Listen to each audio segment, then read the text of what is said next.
Et je vous dis bonjour à tout le monde. Merci Larbi, merci Jonathan, merci à toute l'équipe de CETIM qui avait organisé ce webinaire-là. Donc, merci à tout le monde qui sont là d'un peu partout dans le monde, en Afrique et peut-être même dans les Antilles.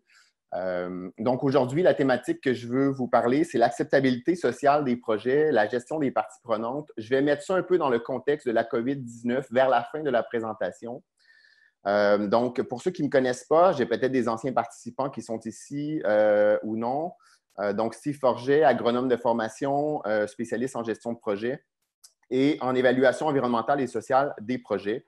Depuis 2 ans, je suis également chargé de cours à l'Université du Québec à Trois-Rivières en gestion de projet. Au menu aujourd'hui, évidemment, c'est ce que je viens de dire, donc l'acceptabilité sociale. Je vais parler la moitié de la présentation sur cette thématique-là. Comment on va construire l'acceptabilité sociale d'un projet dans un contexte là, de développement. Pour faire ça, ensuite, je vais poursuivre avec la gestion des parties prenantes, la gestion, ce que je vais appeler des PAPS ou des personnes affectées par le projet. On va opérationnaliser le tout dans un plan de communication en consultant la société civile, en consultant les personnes affectées par le projet. Et je vais terminer vers la fin de la présentation en posant des questions et une réflexion sur le contexte actuel, comment ça peut affecter justement notre identification des parties prenantes, comment on va aller chercher les enjeux des parties prenantes en sachant que, bon, on a une distanciation physique, les rassemblements sont interdits, donc ça risque de nous créer un peu de problèmes dans les zones où on n'a pas l'Internet facilement. Avant d'attaquer le cœur de la présentation sur l'acceptabilité sociale, je vais d'abord commencer en parlant brièvement du développement durable. Donc, on connaît tous les 3 sphères du développement durable, l'environnement, le côté économique, le côté social. Sans entrer dans tous les détails, le côté social, un peu par expérience aussi, je trouve que c'est celui qui est le plus difficilement quantifiable. Il y a beaucoup d'impondérables, il y a beaucoup d'intangibles là-dedans. Il y a beaucoup de subtilité dans le côté social, hein, dans les différentes régions, là, par exemple en Afrique, dans le même pays, différentes langues, différentes cultures, différentes façons de faire, beaucoup d'éléments traditionnels. Donc, un expert, s'il n'est pas très connaissant de ce milieu-là, ne peut pas nécessairement comprendre toutes les petites subtilités. Donc, le volet de ma présentation aujourd'hui et du webinaire va vraiment porter sur le côté social, particulièrement sur une des sous-composantes de ça. Donc, ça va être comment on va construire cette acceptabilité sociale d'un projet dans le but d'avoir un projet qui fonctionne, qui soit utilisé par les utilisateurs et qui soit un succès. Je vais prendre le cycle standard d'un projet Banque mondiale ou Banque africaine, là, ça se ressemble beaucoup dans les banques de développement. Donc, on a 6 phases. L'identification du projet par le pays et par le bailleur. On va avoir une phase beaucoup plus détaillée là, dans la préparation. Là, ça peut durer plusieurs mois, même plusieurs années dans certains cas, selon mon expérience. La phase préparation, c'est là qu'on va avoir vraiment le développement technique, les études techniques, les études de faisabilité, les études environnementales, les études sociales. Donc, toute la conception détaillée du projet. On en arrive à avoir ce qu'on appelle un avant-projet détaillé ou un APD. On va avoir des études environnementales et sociales dans lesquelles on doit consulter la population. Est-ce qu'on doit attendre aussi longtemps avant d'aller chercher les intrants ou les inputs de nos parties prenantes, des personnes affectées par le projet? Peut-être pas. Okay? Donc, si on attend trop tard, et je vais en reparler un peu plus loin dans ma présentation, souvent, ce qu'on va voir, là, on va voir des firmes, par exemple, si je prends dans un projet d'infrastructure où on a un APS, un avant-projet sommaire qui est élaboré, un avant-projet détaillé qui est fait par la firme technique. Et ensuite de ça, on a des études d'impact environnemental qui entrent en jeu et dans laquelle on va aller consulter les populations. Si ça se fait dans cette séquence-là, souvent, il est rendu trop tard pour modifier les choix techniques. Donc, une fois que l'APD, l'avant-projet détaillé, est fait, avec tous les plans et devis, etc., ça devient compliqué, ça devient coûteux de rechanger ces choix techniques-là après avoir fait une consultation avec les populations. Donc, on va voir qu'on va essayer de vouloir faire ça le plus en amont possible, la consultation de nos personnes affectées, de la société civile, pour peut-être pas attendre au moment où on va faire les études d'impact environnemental et social. Bon, et là, il y a toutes les autres phases, hein, la revue, l'approbation par le bailleur et la fameuse réalisation du projet qui dure généralement 5 ans, où on va mettre en œuvre là, tout ce qu'on a préparé dans la phase préparation. Donc, moi, aujourd'hui, je vais me situer un peu plus en amont donc, de ce cycle-là, donc dans la phase d'identification et préparation. Je passe à l'acceptabilité sociale des projets. C'est une photo que j'ai prise là, ici. Je crois qu'on était au Togo lors d'une étude de faisabilité environnementale et sociale pour un projet de barrage. Posons-nous la question, qu'est-ce que c'est que l'acceptabilité sociale d'un projet ou d'un programme, ou je pourrais même parler d'une politique publique? Ici, je vais me concentrer sur un projet. La définition que je l'ai modifiée un peu, donc ici, pour qu'elle soit à mon goût. Là. Donc, l'acceptabilité sociale d'un projet, on dit que c'est l'accueil favorable d'un projet par une population, la population civile, donc ça peut être autour du projet, ça peut être au niveau national dans certains cas, résultant d'un jugement collectif que ce projet est supérieur aux alternatives connues, incluant le statu quo. Il y a beaucoup de choses là-dedans. Donc, un jugement collectif, ça n'arrivera pas juste d'un expert. Donc, ce n'est pas juste une firme, un promoteur qui élabore son projet et qui l'impose à la population. Donc, un jugement collectif, donc la collectivité, la société civile, les différents groupes d'opposition pourraient avoir leur mot à dire ou au moins avoir la chance de collaborer à l'élaboration ou à la critique d'un projet, d'une politique publique. Quand on dit que ce projet est supérieur aux alternatives, c'est quoi une alternative? Des variables, ça pourrait être comment on appelle ça? J'oublie le terme là, que j'utilise ici normalement. On va avoir différentes options. Okay? Donc, par exemple, si je suis en train de construire dans une firme qui veut faire une nouvelle ligne électrique de haute tension, donc entre un barrage là, et une ville, on va avoir la construction d'une nouvelle ligne à haute tension. Ça pourrait être le choix du tracé de cette ligne-là. Est-ce que je passe à l'est de la ville, à l'ouest de la ville, au cœur de la ville? Donc, j'ai différentes alternatives de tracé pour construire ma ligne.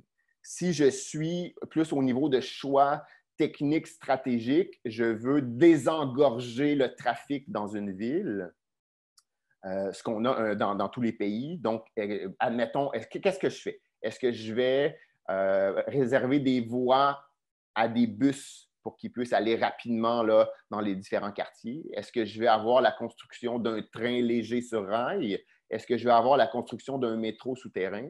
Donc, c'est ce que j'appelle des alternatives. Donc, à un jugement collectif que le projet qui est emmené par le promoteur, par les décideurs publics, est-ce que c'est vraiment le meilleur choix au niveau coût, au niveau environnemental et évidemment, dans le cas de ce que je parle aujourd'hui, au niveau socio-économique et social. Cette acceptabilité sociale-là, la façon dont je l'ai décrit ici, c'est un résultat. Donc, j'ai dit, la population accepte favorablement le projet. Ça, c'est mon résultat souhaité idéalement. Mais pour en arriver là, il y a tout un processus de communication et de consultation qui doit être fait. Donc, on dit l'acceptabilité sociale, c'est autant un résultat qu'un processus. Cette acceptabilité sociale-là, comment on fait pour la juger?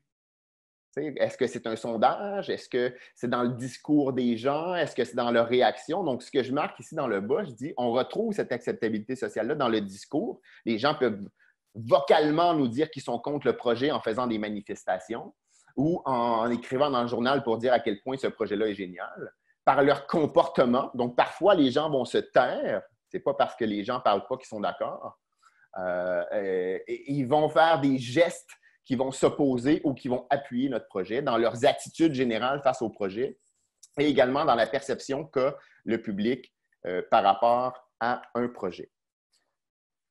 La population va toujours parler. Donc, elle va toujours s'exprimer, que ce n'est pas nécessairement par des mots, mais elle va finir par faire savoir si elle est d'accord ou pas avec le projet. Dans le cas d'un projet public, ça pourrait même être le choix lors de la prochaine élection. Donc, elle va finir par s'exprimer d'une certaine façon ou d'une autre.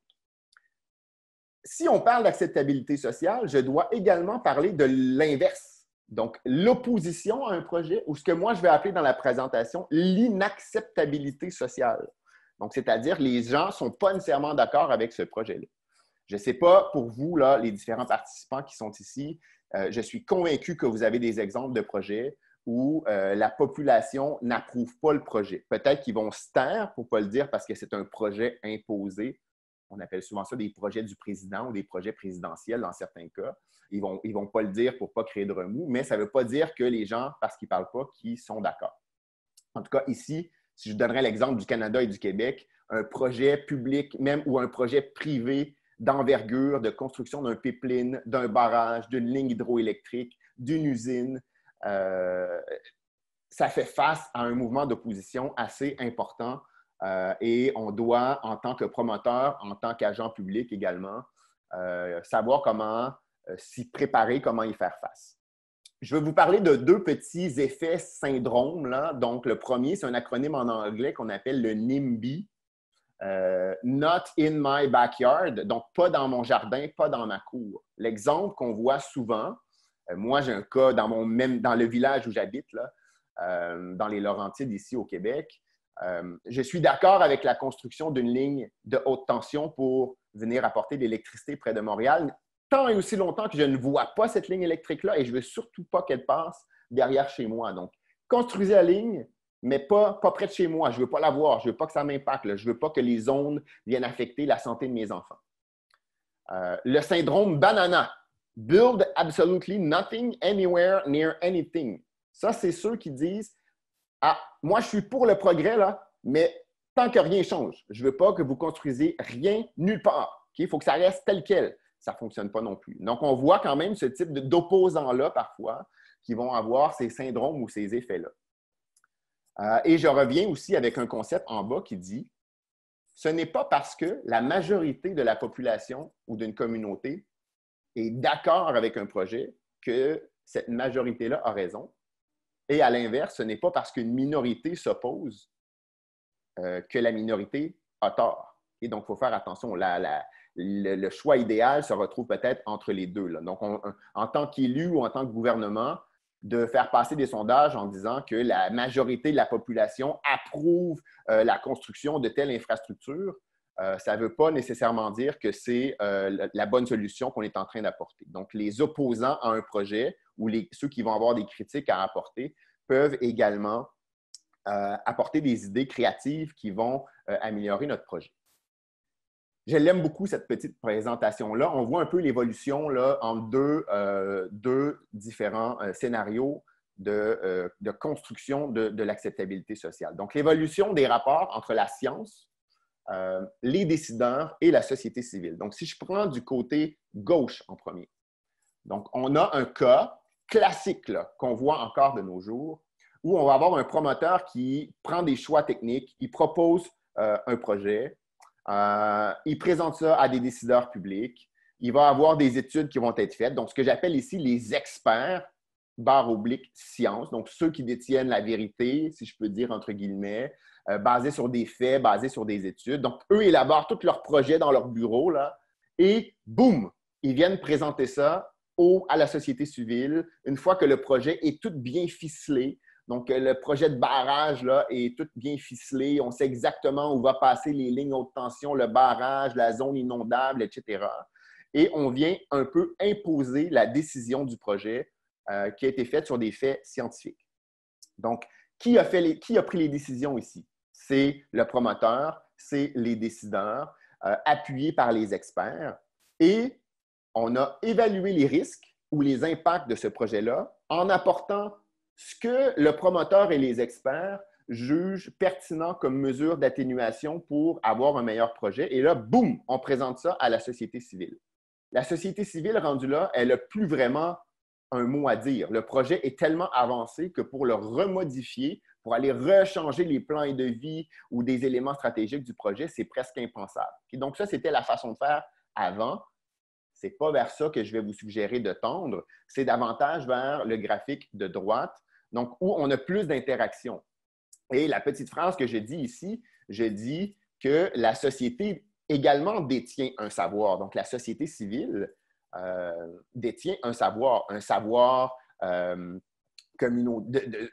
communauté au niveau de leur culture, de leur héritage, au niveau du terroir, du territoire, au niveau de ce qu'on retrouve, des zones sensibles, par exemple, au niveau écologique. toute la société civile qui vit dans un certain territoire, c'est elle qui est la mieux placée généralement pour la connaître. C'est elle qui va subir les impacts d'un projet. Donc, on a intérêt à écouter leurs propositions également. Donc, il doit y avoir des allers-retours là, entre les experts du côté autant des décideurs et du promoteur que de la société civile pour améliorer les choses. Donc, les gens qui habitent la communauté haute, si je peux dire, là, près d'où sera implanté un projet, évidemment, on se doit moralement de l'écouter. Pour construire cette acceptabilité sociale-là dans la société, je viens de dire qu'il faut les écouter. Okay? Ça, c'est déjà une chose. Mais il y a plusieurs facteurs qui peuvent influencer la construction de l'acceptabilité sociale. Je ne vais pas toutes les expliquer dans le détail ici. Je crois que j'en ai 8. Si je prends celui qui est dans le haut complètement, ici, donc la participation à la prise de décision. Parfois, la population est peut-être d'accord avec un projet, mais en désaccord avec la façon dont elle a été consultée. Donc, si on au moins lui montre qu'on l'implique dans la consultation, qu'on prend en compte leurs idées dans l'amélioration du projet, ça peut être un des facteurs d'acceptabilité sociale. La connaissance et le savoir-faire local. Donc, évidemment, si c'est toute une équipe de Canadiens qui débarquent au Bénin pour aller faire une étude d'impact environnemental, la population va vite se rendre compte là, que, bon, peut-être qu'ils ont les connaissances, mais ils connaissent quoi là, du savoir local et de tout le côté social et environnemental, le côté local, c'est pas simple. Donc, il faut vraiment travailler avec les communautés pour aller chercher les enjeux locaux. Les risques réels ou perçus des incertitudes. Je prends un choix technique et parfois, par exemple, pour un projet avec une des variantes qui va être retenue, et il peut y avoir encore toutes sortes d'inconnus. On ne sait pas exactement ça va être quoi les impacts, comment ça va fonctionner, c'est peut-être une nouvelle technologie. Donc, si la population a des peurs par rapport à des nouvelles technologies, si je parle des OGM, par exemple, les organismes génétiquement modifiés, il y avait beaucoup d'inconnus il y a quelques années encore, donc les gens avaient peur par rapport à ces éléments-là, donc n'acceptaient pas nécessairement les OGM. Dans le même ordre d'idées, je veux parler de deux thèmes ici que j'appelle les intérêts et la valeur. C'est quoi la différence entre les intérêts d'une partie prenante et les valeurs d'un individu ou d'une communauté? C'est deux choses différentes et il va falloir traiter des deux dans la construction de notre acceptabilité sociale pour nos différentes parties prenantes. Donc, si je passe du côté gauche, c'est plus une optique privée. Okay? Donc, on est dans l'individuel, on est dans le rationnel. Je peux nommer mon intérêt, je peux calculer l'intérêt que j'ai envers quelque chose, je peux le négocier. L'exemple que je donne ici, je peux le négocier, je peux le compenser. L'exemple, c'est la valeur d'un terrain.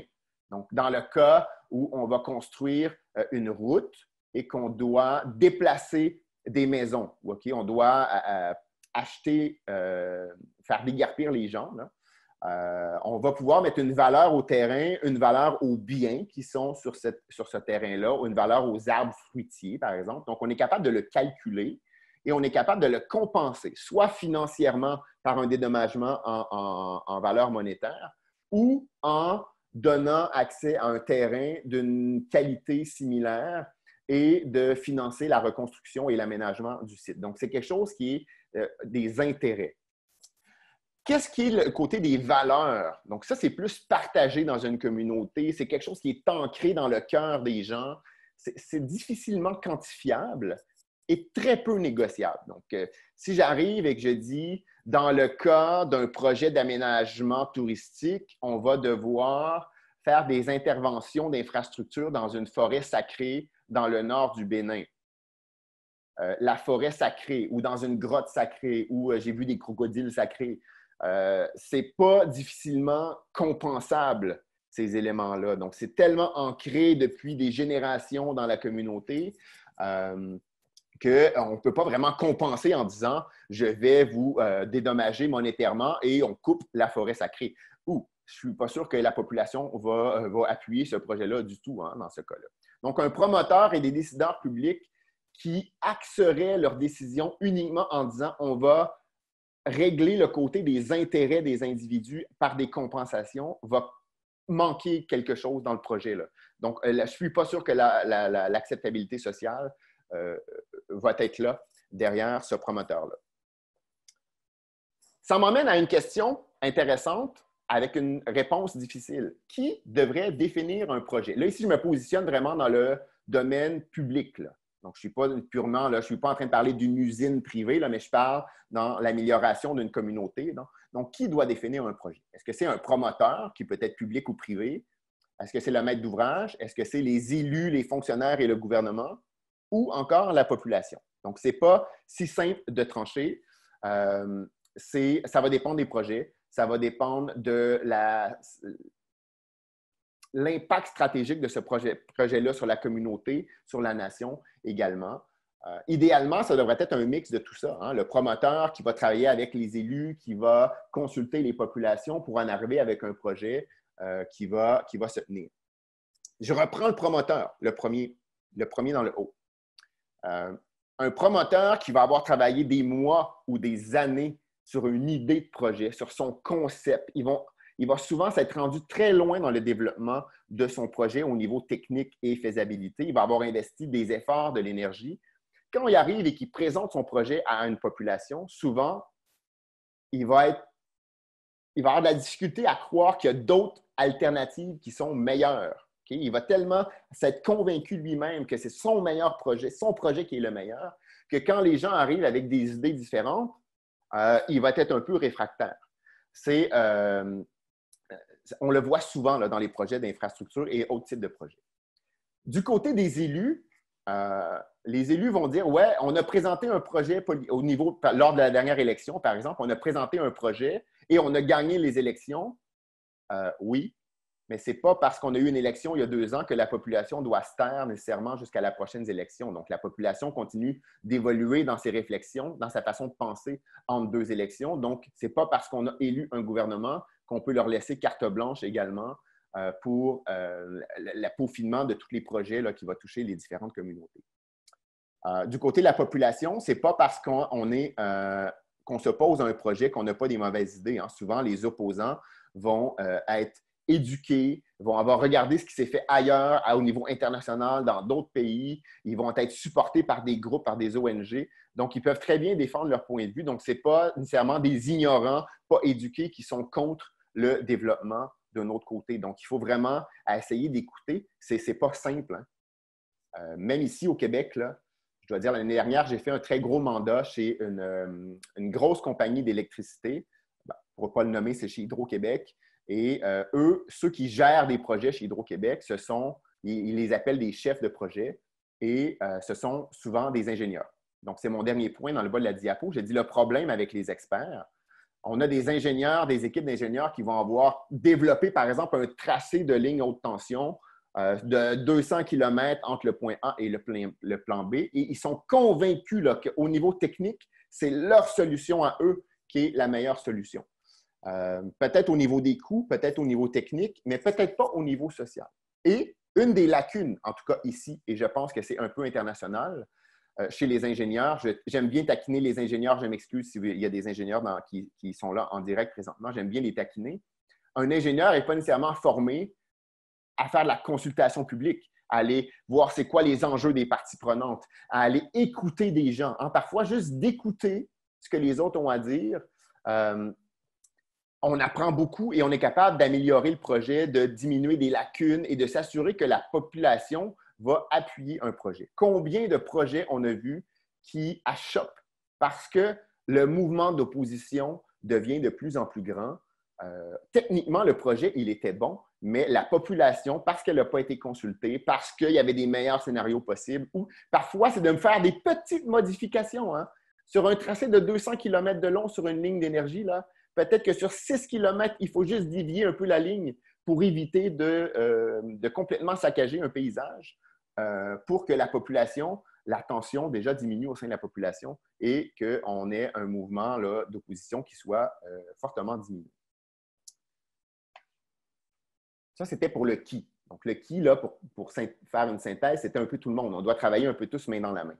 Quand est-ce qu'on construit cette acceptabilité sociale-là? parce que ça se construit. Ce n'est pas quelque chose qui nous tombe du ciel en disant « je présente un projet, tout le monde est d'accord ». Donc, on doit y penser stratégiquement le plus longtemps à l'avance. Donc, si on l'intègre à nos processus de conception de projet dès le départ, on peut en arriver à avoir un projet où il n'y aura pas beaucoup d'opposition ou moins que si on n'avait pas intégré ça dans nos processus. Donc, ça devrait commencer dès l'étape de l'idée du projet. Pas attendre d'avoir des plans de vie qui soient faits, le site qui soit sélectionné et tous les choix techniques qui soient prêts. Donc, dès le niveau de l'idée, jusque durant la conception de l'avant-projet sommaire, avant d'en arriver à l'avant-projet détaillé, on construit l'acceptabilité sociale avec les différents organismes de la société civile, etc. On en arrive avec un projet défini. Ensuite, une fois que le projet est défini, qu'il est approuvé et que là, on s'en va vers la réalisation du projet, là, on ne construit plus l'acceptabilité sociale. On gère les opposants, on gère l'opposition, on gère l'inacceptabilité sociale. Donc, la réponse à ma question, je dis, on devrait la construire le plus en amont possible, mais pas trop, pour contrebalancer ce que je viens de dire. Donc, en amont de la conception détaillée, donc on n'attend pas après l'élaboration de la PD.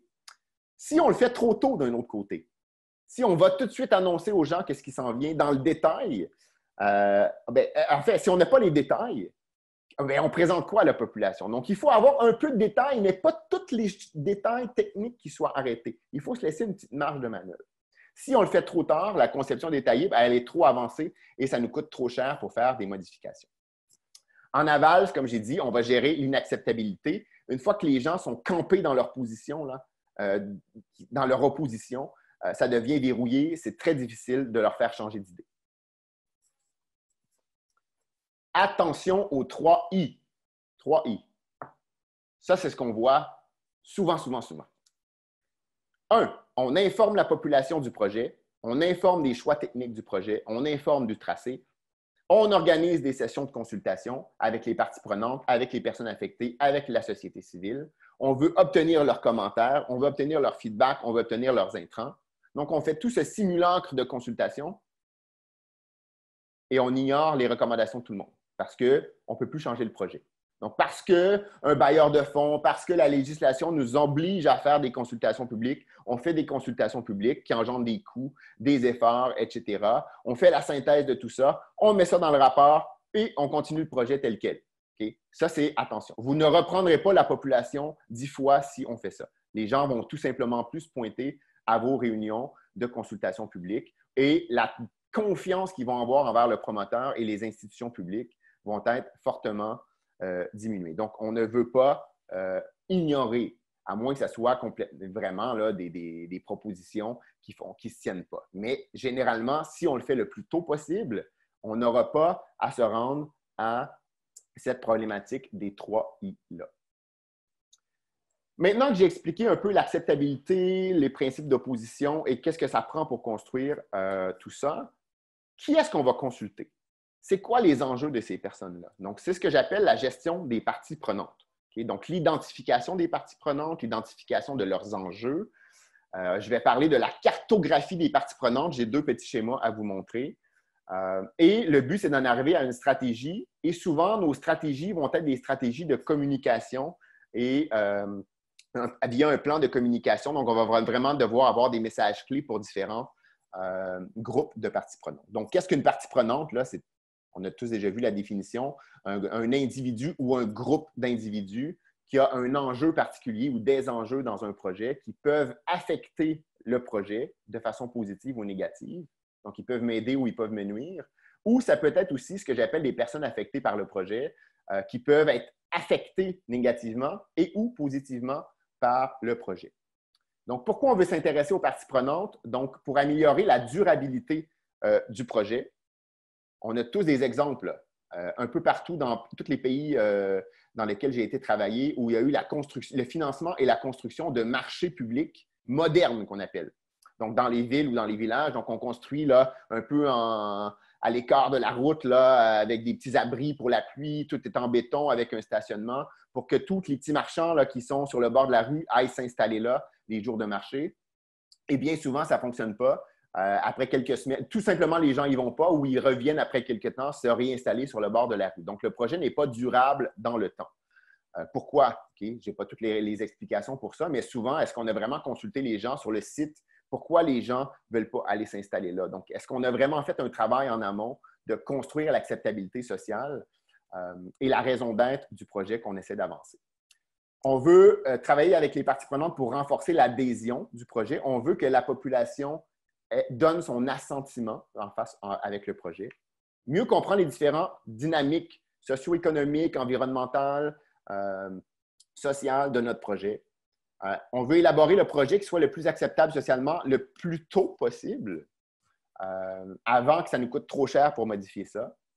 Favoriser la collaboration entre les acteurs du projet, internes et externes. Quand je parle de parties prenantes, ce n'est pas juste des gens à l'externe de la cellule du promoteur ou du décideur public, mais ça peut être aussi à l'interne. Il y a des gens parfois à l'interne, dans différents départements, qui peuvent nuire ou qui peuvent nous appuyer dans l'élaboration d'un projet. Donc, quand vous faites un exercice d'identification des parties prenantes, on peut le faire en deux temps. C'est qui les parties prenantes externes et internes également, parce que vous allez devoir communiquer, avoir des stratégies pour ces deux groupes-là. Et on veut diminuer les différentes tensions en cours d'exécution du projet, avant et en cours d'exécution du projet. On veut comprendre le point de vue de l'autre. Et c'est là souvent que les experts ont de la difficulté, parce qu'eux savent qu'ils ont la science, ils ont les faits, ils ont les connaissances, mais d'essayer de se mettre dans la peau d'un citoyen qui va voir sa vie changer par une nouvelle route, par l'arrivée massive de travailleurs, par la construction d'un barrage avec une inondation de toute une zone, ce n'est pas nécessairement simple de se mettre dans leur peau. Donc, qu'est-ce qu'ils veulent, ces groupes-là? C'est quoi leurs enjeux? C'est quoi l'impact qu'ils pensent subir? C'est quoi qui est important pour eux? C'est quoi leurs préoccupations? Donc, qu'est-ce qu'on pourrait modifier dans le projet qui pourrait les satisfaire minimalement? Qu'est-ce qu'elles ont à gagner ou à perdre? Ça, c'est la définition que je donne d'un enjeu, généralement. Qu'est-ce que j'ai à gagner ou qu'est-ce que j'ai à perdre? Est-ce que c'est une visibilité, par exemple, pour un politicien? On lui donne une visibilité en venant couper le ruban. Il va être content. Qu'est-ce que j'ai à perdre durant l'exécution des travaux? Je vais avoir un village à côté qui va être envahi par la poussière durant 6 mois. Bien, ils ont à perdre leur qualité de l'air, leur qualité de vie également. Le bruit créé par l'implantation d'une usine, j'ai ça à perdre, donc ça va être un impact que sera subi. Donc, on va aller écouter ce que les autres vont avoir à nous dire. Une fois que j'ai listé toutes mes parties prenantes, internes et externes, qu'on se pose une question là, c'est quoi leurs enjeux, qu'est-ce qu'ils veulent, c'est quoi leurs intérêts, on va vouloir faire une cartographie des parties prenantes. Là, ici, j'utilise une cartographie qui est peut-être différente de ce qu'on retrouve, par exemple, au PMI, au Project Management Institute. Eux, ils ont 2 axes, horizontal et vertical, qui parlent du pouvoir de la partie prenante et, voyons, comme je vais vous le dire, j'oublie le 2e axe, là, le pouvoir et les intérêts de la partie prenante. Ici, dans le cas d'un projet public, j'aime bien, depuis 1 an ou 2, là, travailler avec cette grille-là ici.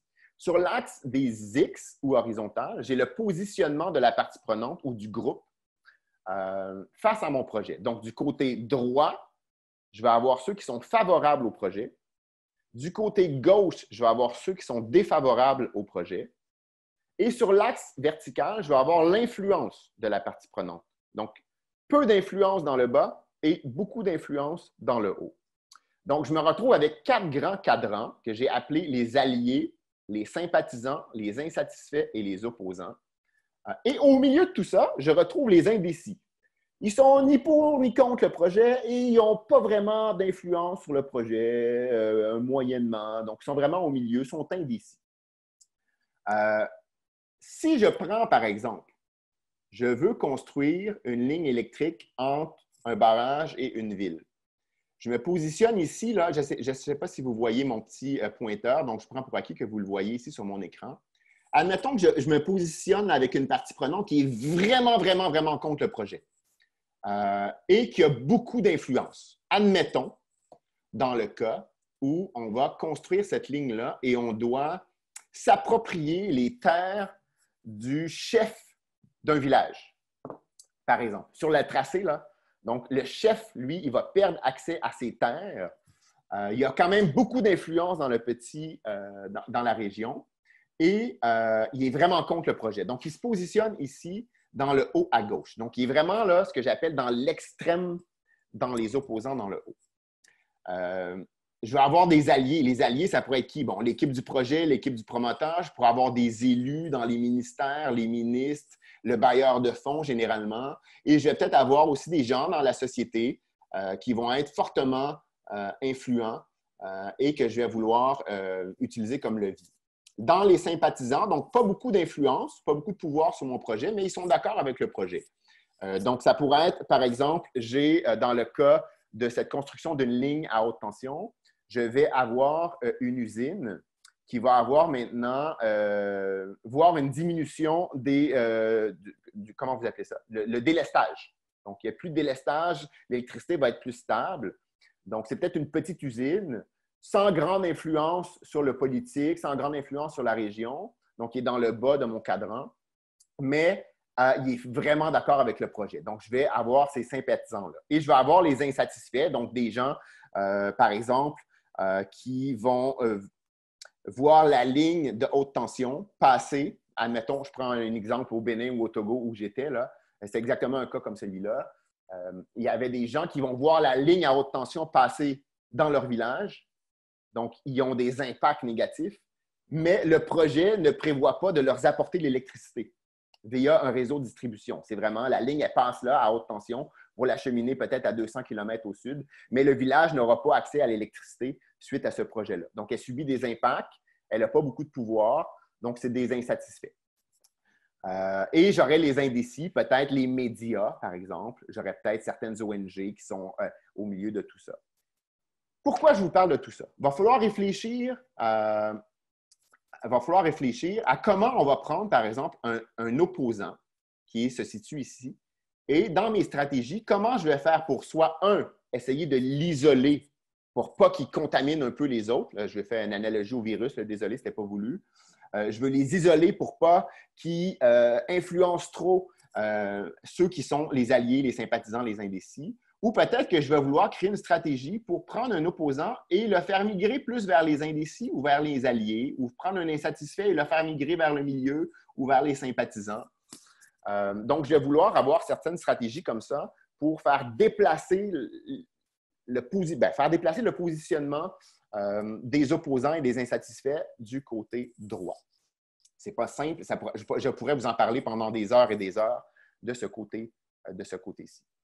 Quelques stratégies de gestion que j'ai données ici. Donc, du côté des alliés, on les mobilise, on les informe régulièrement, pas nécessairement de façon constante parce qu'ils sont avec nous de toute façon. Donc, on va aller les impliquer au bon moment, au moment stratégique. Les opposants, ça, c'est intéressant. Admettons mon fameux opposant tantôt, le maire qui va perdre accès à ses terres. Là. Il a beaucoup d'influence sur sa communauté et il est très contre le projet. Et il est vraiment fâché, là, il ne croit pas au projet du tout et il n'y a rien à faire pour le faire changer d'idée. À un moment donné, il faut regarder qu'est-ce qu'on peut faire pour modifier le projet. Mais s'il n'y a pas moyen d'améliorer ça, ceux que j'appelle les extrémistes ici, là, je dis ne perdez pas trop de temps avec les extrémistes. Je ne veux pas dire que le maire est un extrémiste, mais ceux qui sont vraiment campés dans leur position et il n'y a rien à faire pour les faire changer d'idée, souvent sont en minorité. Il faut faire attention. Souvent, il faut tout simplement arrêter de dépenser de l'énergie pour les convaincre.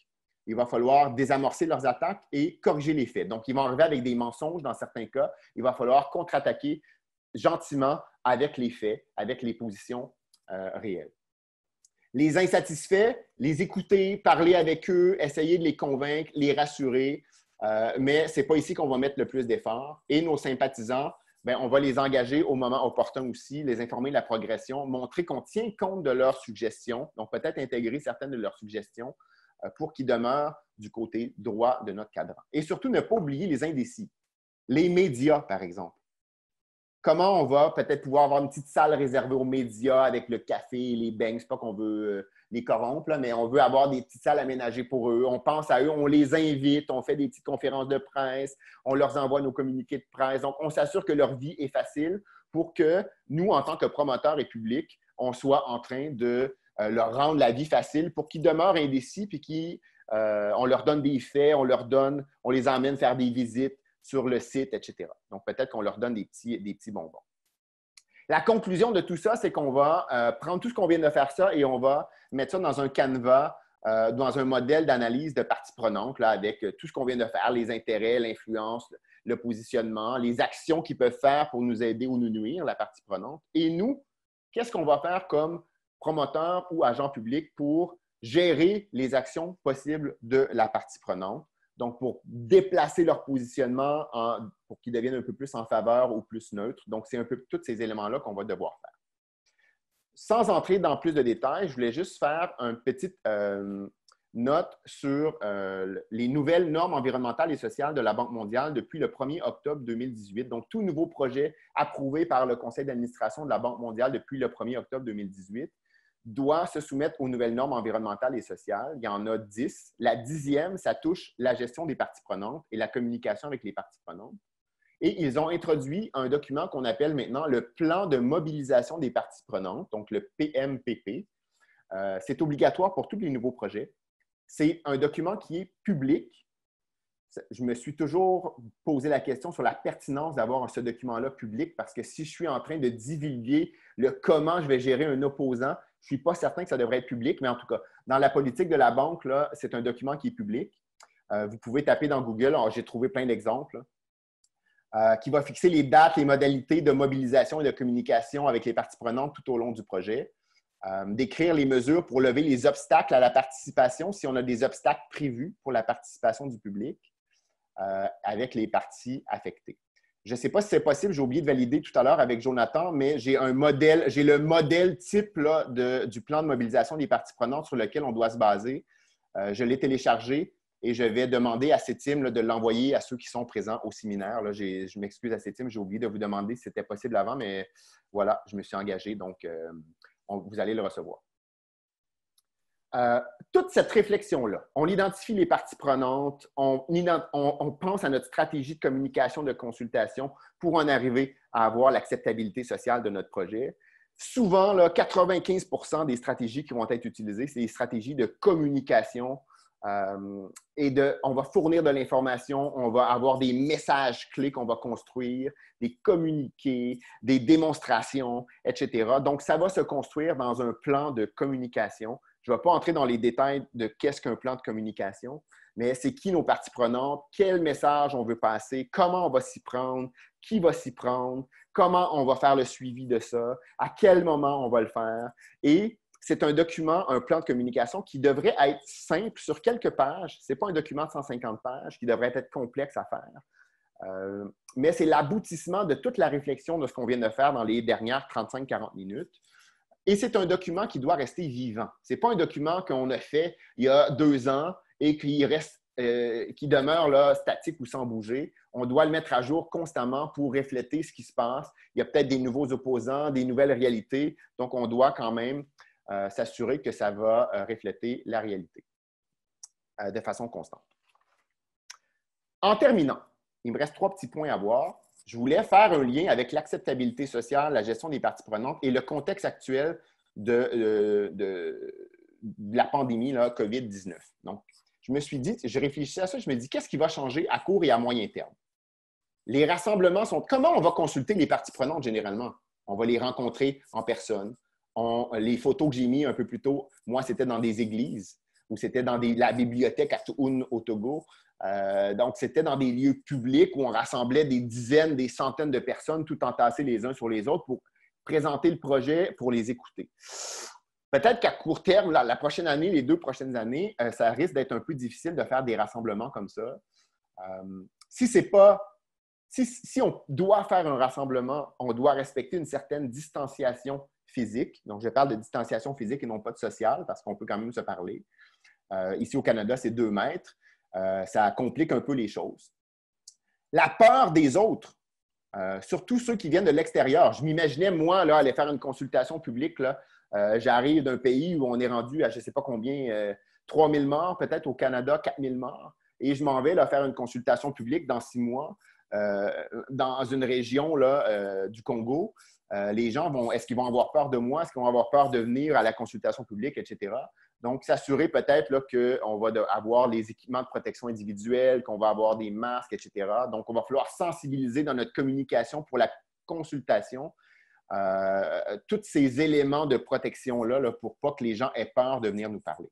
Avoir des protocoles modifiés de communication et de consultation avec nos parties prenantes. Même ici, au Canada, c'est difficile et on est hyper connecté. Je n'imagine même pas la difficulté qu'on peut avoir dans des endroits en plus enclavés où l'accès aux ordinateurs, si les bibliothèques sont fermées, si les écoles sont fermées, comment on fait pour avoir accès à certaines technologies, c'est un peu plus difficile. Donc, il faut vraiment revoir tous nos protocoles de communication et consultation. Consultation publique sans rassemblement, je dis pas simple dans plusieurs régions du monde, comme j'ai parlé tout à l'heure. Souvent, je veux bien aller faire ça sur un Zoom comme on est présentement. Je ne suis pas sûr là, que je peux aller faire ça dans le fin fond d'une région complètement enclavée, sans électricité, où les gens ont peut-être des cellulaires, mais que pour aller le recharger, ils doivent faire 15 km sur leur moto pour aller le brancher là, où il y a l'électricité. Ça ne fonctionne pas vraiment. Donc, le numérique, c'est bien dans les grandes villes, mais dans les régions avec peu d'Internet et ou d'électricité, ça risque d'être un peu plus difficile. Donc, la démocratie participative sera de plus en plus numérique, mais ça va exclure des gens. Donc, les gens avec peu éduqués, les gens sans accès à cette technologie-là, ne pourront peut-être pas s'exprimer facilement s'il n'y a plus de rassemblement. Donc, comment on va pouvoir faire ça? C'est pas simple. Je dis une consultation de type bouton poussoir. Là, je parle de consultation en ligne, par exemple, qui ne fonctionnerait qu'à l'image des réseaux sociaux. Donc, à coup de vote, si on fait voter les gens, par exemple, sur certains éléments du projet, ou de commentaires spontanés, comme on voit sur les réseaux sociaux, où les gens sont agressifs et laissent des commentaires, c'est peut-être pas la meilleure façon d'obtenir des opinions qui vont être le plus éclairées possible et très nuancées.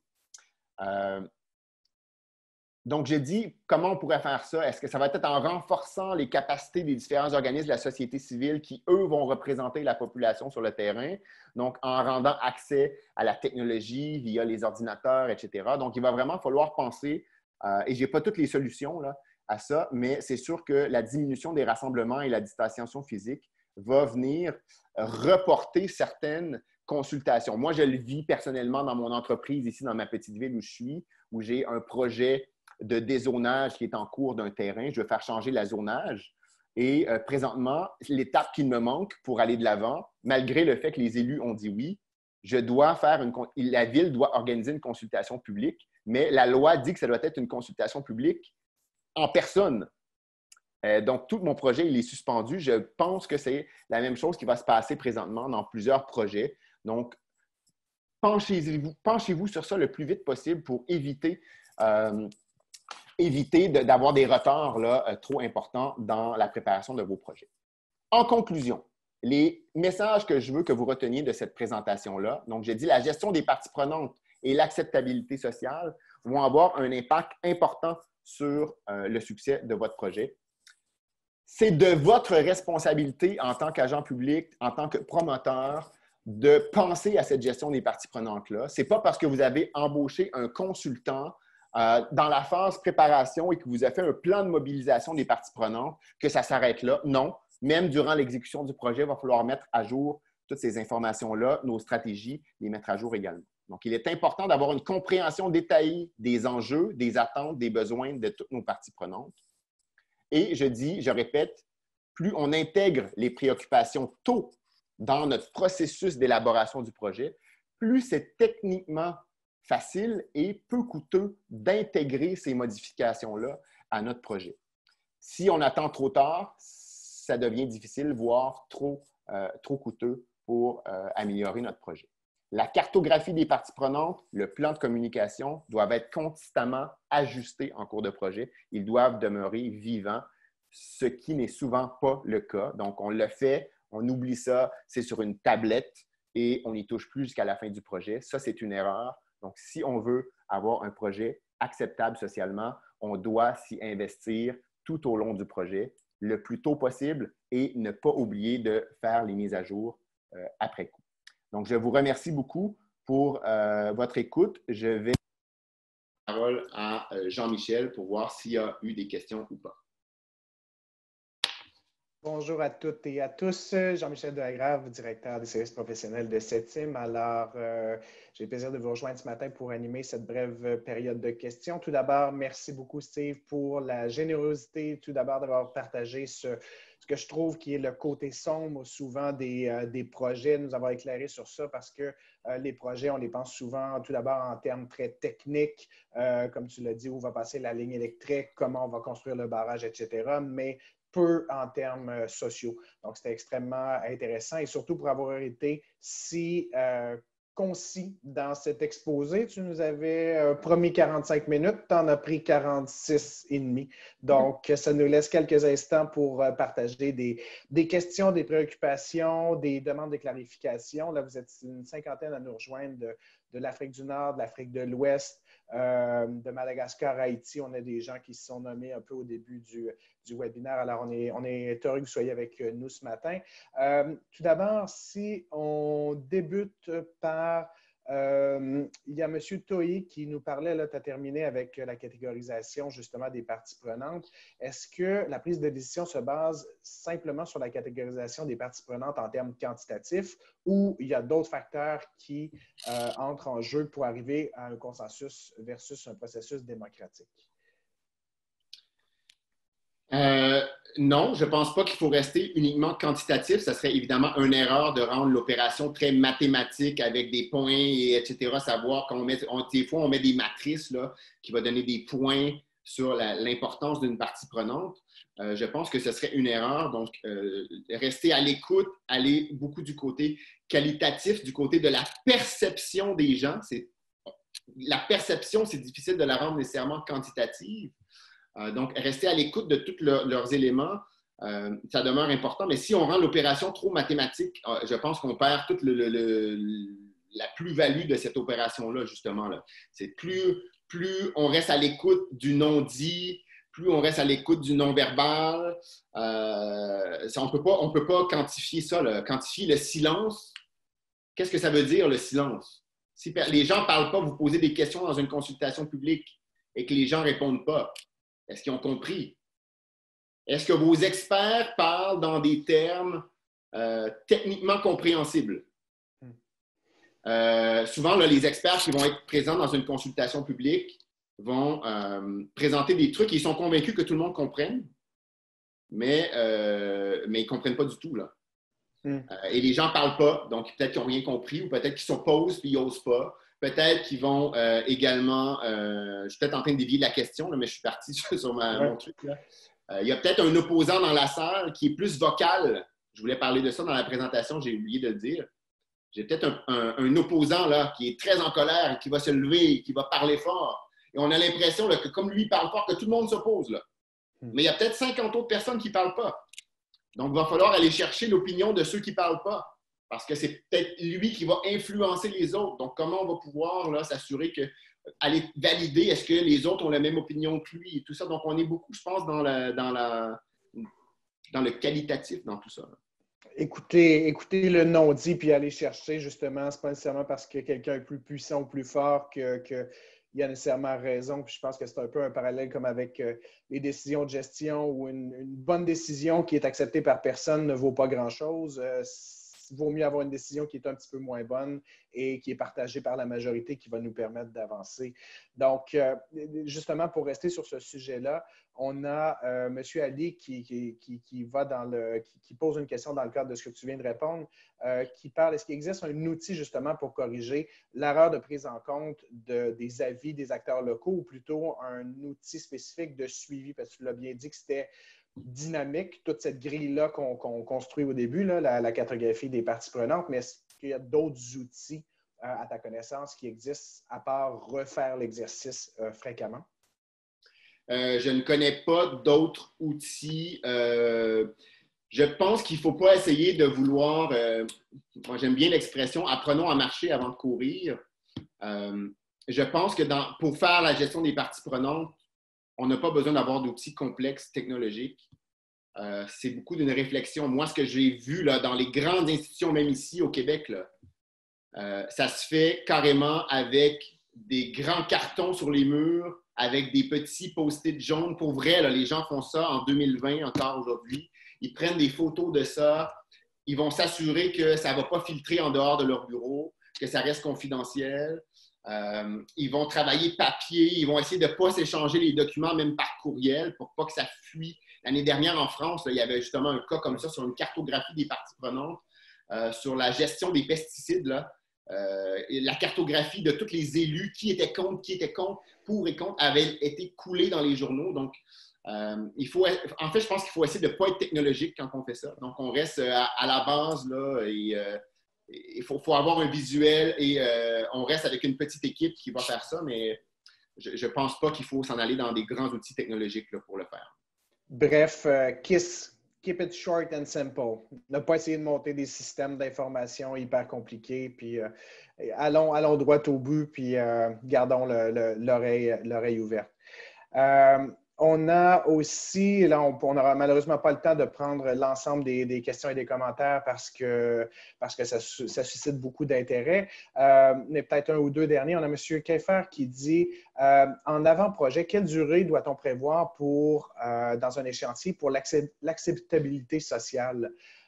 Ça dépend évidemment du nombre de parties prenantes, de l'ampleur du projet, mais as-tu une idée à nous donner sur ça? Ben, écoute, c'est tellement complexe comme réponse parce que ça dépend du contexte.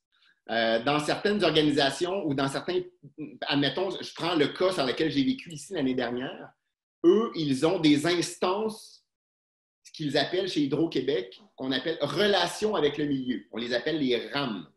R-A-M, relations avec le milieu. De façon permanente, dans toutes les régions où l'organisation travaillent, donc Hydro-Québec travaille, ils ont des conseillers relations avec le milieu qui sont là en permanence, en train de toujours aller parler avec les élus, etc., etc. Donc, quand ils arrivent avec un projet nouveau, ben, ils ont déjà le pouls de la population, ils ont déjà des liens qui ont été créés. Donc, eux, ils sont hyper bien structurés. Dans une organisation qui ne serait pas aussi bien structurée, là, il faut trouver avec quelle organisation est-ce qu'on va faire cette consultation publique-là en amont. Il va falloir le structurer, aller consulter, ça va prendre un peu plus de temps. Pour un projet de barrage, ça va prendre plus de temps. Pour un petit projet de construction d'une école, ça va prendre moins de temps. Donc, ça va dépendre de l'ampleur du projet, ça va dépendre est-ce que c'est déjà mis en place ou pas. Quand je disais tantôt, c'est un processus. Mais on a peut-être des organisations qui sont là de façon permanente et qui sont déjà prêts à partir. Dans d'autres cas, ce n'est pas comme ça. Donc, je n'ai pas de réponse simple avec un nombre de délais. Je n'ai pas cette réponse-là. Ça va dépendre du contexte. Et j'imagine que ça évolue dans le temps aussi parce qu'un projet qu'on croirait qui peut être que positif et favorable, oups, en cours de route, on se rend compte que pour une raison qu'on n'aurait pas prévue, suscite